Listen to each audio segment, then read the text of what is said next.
Back to Spark Learning Academy. Dear students, class 9 physics का chapter 3 dynamics 1 हम पढ़ रहे हैं और आज के लेक्चर में चैप्टर 3 का टॉपिक 3.5 मोमेंटम पढ़ने जा रहे हैं। आज के लेक्चर में हम रियल लाइफ एग्जांपल्स के थ्रू मोमेंटम का कॉन्सेप्ट समझेंगे, जिसके बाद आपको कोई भी कंफ्यूजन बाकी नहीं रहेगी। अगर पेपर में आपसे कोई भी कॉन्सेप्चुअल क्वेश्चन किसी भी तरह का पूछा जाएगा तो आप उसको आंसर कर पाएंगे।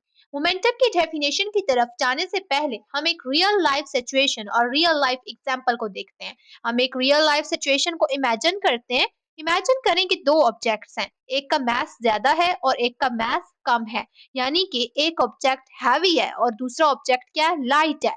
हम कोई भी ऑब्जेक्ट यहाँ पे इमेजिन कर सकते हैं। ये दोनों ऑब्जेक्ट सेम स्पीड के साथ मूव कर रहे हैं और हमसे ये पूछा गया है कि अगर हमने इनको स्टॉप करना हो तो किस ऑब्जेक्ट को स्टॉप करना ज्यादा मुश्किल होगा। अब ये एक ऐसी सिचुएशन है जिसको देख के हम इजीली जल्दी से आंसर कर सकते हैं कि जो हैवी ऑब्जेक्ट होगा, जिसका मास ज्यादा होगा, जाहिर सी बात है उसको स्टॉप करना ज्यादा मुश्किल होगा। लेकिन जब हमसे यही सिचुएशन क्वेश्चन में पूछी जाएगी और हमसे पूछा जाएगा कि इसमें फिजिक्स का कौन सा लॉ, फिजिक्स की कौन सी टर्म, फिजिक्स का कौन सा कॉन्सेप्ट यूज हो रहा है, तो हम इसको कैसे बताएंगे। तो यही हम आज के लेक्चर में पढ़ने जा रहे हैं, जिसका आंसर हमें मोमेंटम देगा। इसी तरह एक और रियल लाइफ सिचुएशन को इमेजिन करते हैं जिसमें दो ऑब्जेक्ट्स जिनका मास तो सेम है लेकिन वेलोसिटी चेंज है। एक ऑब्जेक्ट फास्ट मूव कर रहा है और दूसरा स्लो मूव कर रहा है और हमसे कहा जाता है कि अगर इन दोनों ऑब्जेक्ट्स को स्टॉप कराना पड़े तो किस ऑब्जेक्ट को स्टॉप कराना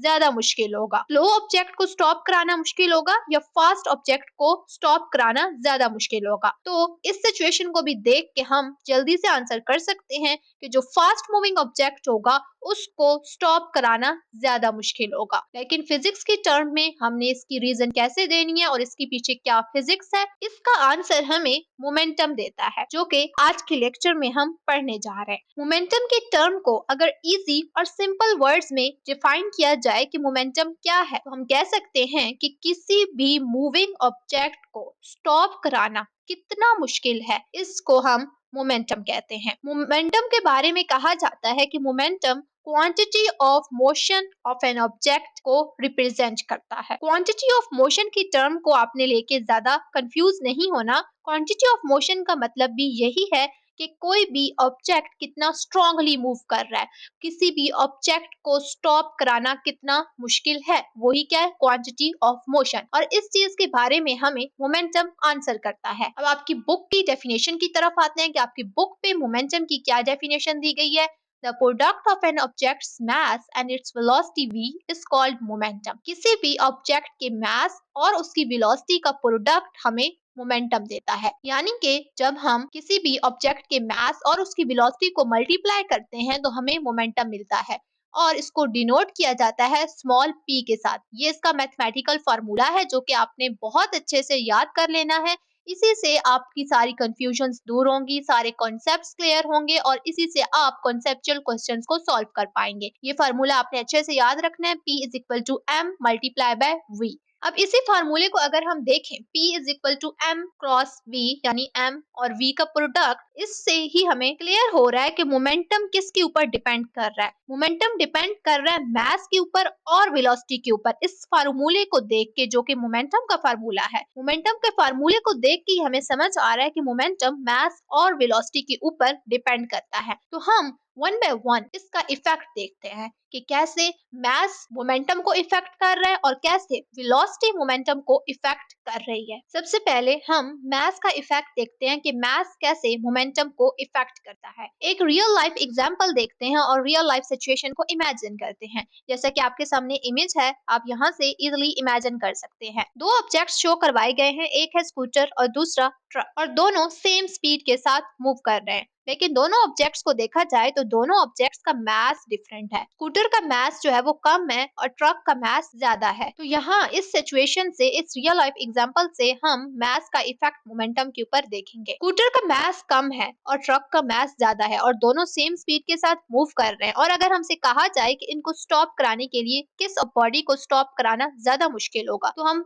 इजिली आंसर कर सकते हैं कि ट्रक जो है उसका मास ज्यादा है तो उसको स्टॉप कराना भी मुश्किल है। तो हम मोमेंटम का पीछे पढ़ के आ चुके हैं कि मोमेंटम क्या है, कि किसी भी मूविंग ऑब्जेक्ट को स्टॉप कराना कितना मुश्किल है। तो इस सिचुएशन में मूविंग ट्रक को स्टॉप कराना ज्यादा मुश्किल है, तो मूविंग ट्रक का मोमेंटम ज्यादा होगा, क्योंकि जिस मूविंग बॉडी को स्टॉप कराना मुश्किल होता है उसका मोमेंटम ज्यादा होता है। ट्रक को स्टॉप कराना ज्यादा मुश्किल है तो उसका मोमेंटम हाई है, जबकि स्कूटर जो है उसका मास कम है और उसको स्टॉप कराना भी इजी है, तो उसका मोमेंटम कम होगा। तो इस तरह मास का इफेक्ट होता है मोमेंटम के ऊपर, कि कैसे मास कम या ज्यादा होने से मोमेंटम कम या ज्यादा होता है। लेकिन इस सिचुएशन में हमने स्पीड को, यानी v जो है वेलोसिटी और स्पीड, उसको हमने क्या रखा है, कांस्टेंट यानी सेम रखा है। दोनों ऑब्जेक्ट्स की क्या है, स्पीड सेम है, सिर्फ हमने मास का इफेक्ट देखा है। अब हम एक नेक्स्ट सिचुएशन को इमेजिन करते हैं जिसमें हम इफेक्ट देखेंगे वेलोसिटी का मोमेंटम के ऊपर।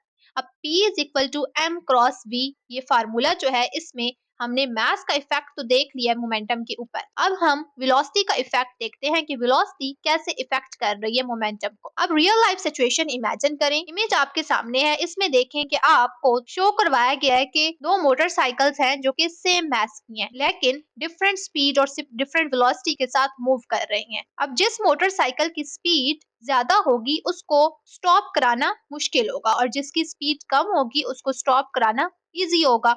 तो जिस बॉडी को स्टॉप कराना ज्यादा मुश्किल होता है उसका मोमेंटम ज्यादा होता है। तो यहाँ पे जिस मोटरसाइकिल की स्पीड ज्यादा है, जिसको स्टॉप कराना ज्यादा मुश्किल है, उसका मोमेंटम हाई है और दूसरी वाली का मोमेंटम लो है। इस तरह आपको कॉन्सेप्चुअल क्वेश्चंस में कोई भी अगर रियल लाइफ एग्जांपल दे दी जाए तो आप इसी फार्मूले को देखें, P is equal to m cross v, और सोच कर इस चीज का जवाब दें कि किस बॉडी का मोमेंटम ज्यादा होगा। बस आपने ये याद रखना है कि जिस बॉडी को स्टॉप कराने में ज्यादा मुश्किल पेश आती है वो उस बॉडी का मोमेंटम ज्यादा होता है। अब हम एक्सप्लेनेशन की तरफ आते हैं। मोमेंटम की क्या एक्सप्लेनेशन है, ये पॉइंट्स आपने याद रखने हैं।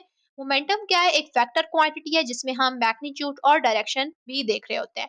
It acts in the same direction as the velocity of the object. अब इसका फार्मूला जो है वो P is equal to m cross v है, यानी जो v यानी वेलोसिटी की जो डायरेक्शन होगी वही मोमेंटम की डायरेक्शन होगी। It represents the quantity of motion an object possesses. ये चीज हम पहले पढ़ के आ चुके हैं लेक्चर के स्टार्ट में कि मोमेंटम जो है वो क्वांटिटी ऑफ मोशन को रिप्रेजेंट करता है, यानी किसी भी बॉडी की मोशन कितनी स्ट्रांग है और उसको स्टॉप कराने में कितनी मुश्किल पेश आ रही है। अ बॉडी विद ग्रेटर मास और वेलोसिटी हैज ग्रेटर मोमेंटम, यानी कि अगर बॉडी का मास ज्यादा है या फिर उसकी वेलोसिटी ज्यादा है तो मोमेंटम भी ज्यादा होगा। जिस बॉडी का मास ज्यादा होगा उसका मोमेंटम ज्यादा होगा, जिस बॉडी की वेलोसिटी ज्यादा होगी तब भी उसका मोमेंटम ज्यादा होगा। और अगर ये दोनों क्वांटिटीज मास भी और वेलोसिटी भी ज्यादा हो जाती हैं तो उस बॉडी का मोमेंटम बहुत ज्यादा होगा। आगे एसआई यूनिट ऑफ मोमेंटम है। मोमेंटम के एसआई यूनिट्स क्या हैं, किलोग्राम मीटर पर सेकंड और न्यूटन सेकंड। ये यूनिट्स आपने एज इट इज याद रखने हैं।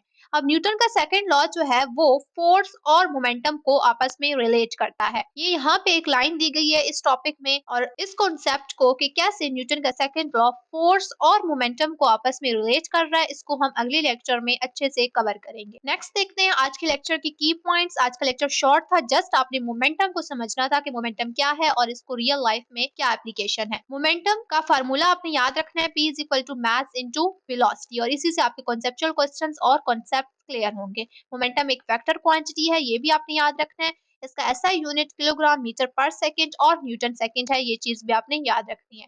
मोमेंटम की डायरेक्शन क्या होती है और मास और वेलोसिटी के ज्यादा होने से मोमेंटम ज्यादा हो जाता है, ये पॉइंट आपने याद रखना है। ये था हमारा आज का टॉपिक 3.5 मोमेंटम का, जिसमें हमने मोमेंटम की डेफिनेशन, फार्मूला, यूनिट, क्वांटिटी और डायरेक्शन को अच्छे से समझा। रियल लाइफ एग्जांपल्स के थ्रू मोमेंटम का कॉन्सेप्ट समझा। आई होप सो कि अब आपको समझ आ गई होगी कि मोमेंटम क्या है। आगे आपको एग्जाम्पल 3.4 दी गई है जो कि इसी फार्मूले के थ्रू सॉल्व होगी। मोमेंटम के फार्मूला इसलिए आपने याद रखना है, न्यूमेरिकल्स के लिए भी P is equal to mv। और आज के लेक्चर के नोट्स के आज का लेक्चर आपने पेपर में कैसे अटेम्प्ट करना है, अगर पेपर में आपसे पूछा जाए तो आज के लेक्चर के नोट्स आपको डिस्क्रिप्शन में दे दी गए हैं, आप वहां से जाके डाउनलोड कर सकते हैं। अगला टॉपिक हमारा force and change in momentum का है, इंशाल्लाह उसको अगले लेक्चर में कवर करेंगे।